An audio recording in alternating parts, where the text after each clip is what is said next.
Hello, ladies and gentlemen. Section 5.4, we are going to look at a type of calculation called percent composition. The title is exactly what we're going to be doing. We're going to be trying to figure out what percentage of a certain molecule is made up by each element. So we're going to figure out the composition of each compound, and we're going to do it by percent. So to do that, we need the molar mass of the element. That's right from the periodic table.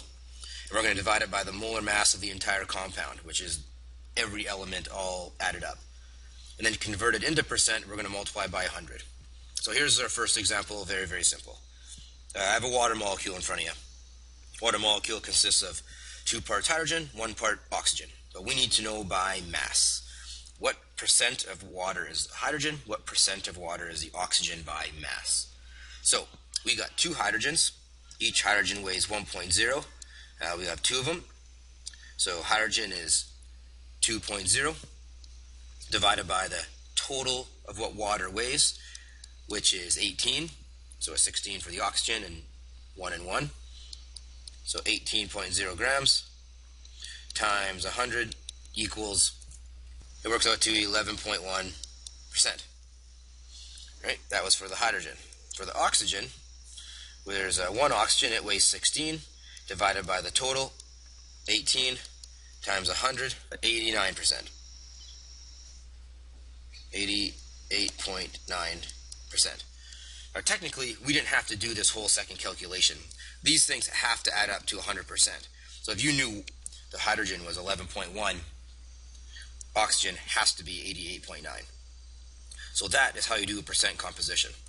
If you know that you have a 25 gram sample, or any sample size for that matter, of a compound, you can use percent composition to figure out how much mass each individual element actually consists of to make that 25 grams. Okay, one more example for you. We're going to put a little twist on the first example we did in this video.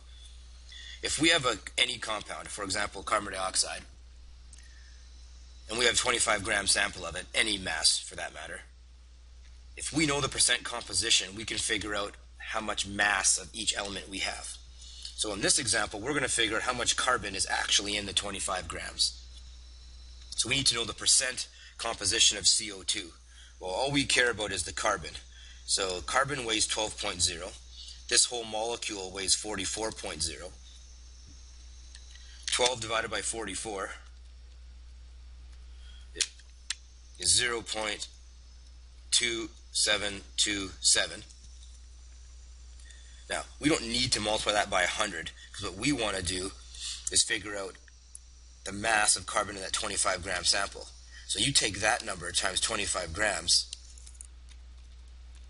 you're going to get 6.82. That is actually the amount of carbon in a sample of CO2 if you have 25 grams of it. Okay. We're going to do a couple of these tomorrow. See you then.